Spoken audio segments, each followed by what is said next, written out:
Hi friends, welcome to my channel. ಇದೊಂದು ಹೊಸ recipe ಅಂತಲೇ ಹೇಳ್ಬೋದು. ನನಗಂತೂ ಗೊತ್ತಿರದಲೇ ಇರೋಂಥ ರೆಸಿಪಿ ಇವತ್ತು ಮಾಡಿದ್ದು. ಇದು ಸುಮ್ಮನೆ ಅಂದಾಜು ಮೇಲೆ ಅಂತಲೇ ಮಾಡಿದ್ದು, ಆದರೂ ಕೂಡ ತುಂಬಾ ಟೇಸ್ಟಿಯಾಗಿತ್ತು, ತುಂಬಾ ಚೆನ್ನಾಗಿತ್ತು. ಇದು ಏನು ಅಂತಂದರೆ, ಬೆಳಗ್ಗೆ ನನ್ನ ಮಗ ಇಡ್ಲಿ ತೊಗೊಂಡು ಬಂದಿದ್ದ.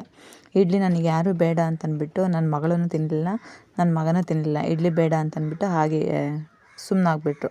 ಅದನ್ನು ನಾನೇನು ಮಾಡಿದೆ ಅಂತಂದರೆ, ಅದನ್ನು ಒಗ್ಗರಣೆ ಹಾಕ್ಕೊಡೋಣ ಅಂತಂದ್ಬಿಟ್ಟು, ಇದು ಫಸ್ಟು ಇದೇ ಥರ ಮಾಡಿರೋದು ನಾನು. ಆದರೂ ಕೂಡ ತುಂಬಾ ಚೆನ್ನಾಗಿ ಬಂದಿತ್ತು.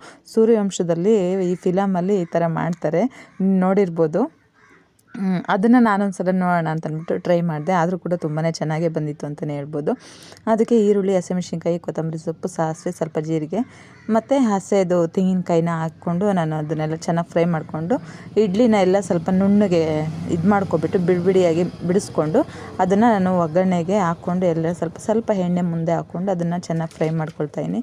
ಒಂದು 10 ನಿಮಿಷ ಅದ್ರ ಒಲೆ ಮೇಲೇ ಬಿಟ್ಟುಬಿಡಬೇಕು ಚೆನ್ನಾಗಿ ಫ್ರೈ ಆಗಲಿಕ್ಕೆ. ಅದಾದಮೇಲೆ ಲಾಸ್ಟಲ್ಲಿ ನಾನು ಕೊತ್ತಂಬರಿ ಸೊಪ್ಪನ್ನ ಹಾಕ್ಕೊತಾಯಿದ್ದೀನಿ.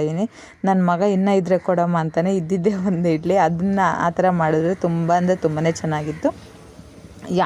ಯಾರೆಲ್ಲ ಇಡ್ಲಿ ತಿನ್ನಲ್ಲ ಅದನ್ನು ಈ ಥರ ಮಾಡಿಕೊಟ್ರೆ ಮಕ್ಕಳು ಆರಾಮಾಗಿ ತಿಂತಾರೆ ಅಂತಲೇ ಹೇಳ್ಬೋದು.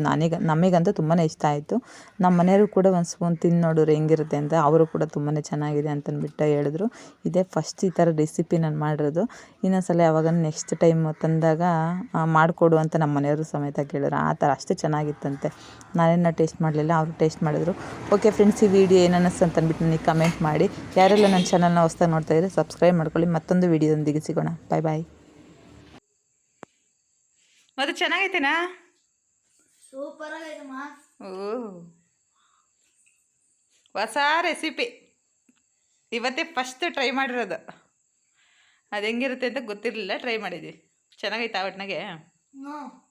ಸೂಪರ್ ಆಗೈತೆ.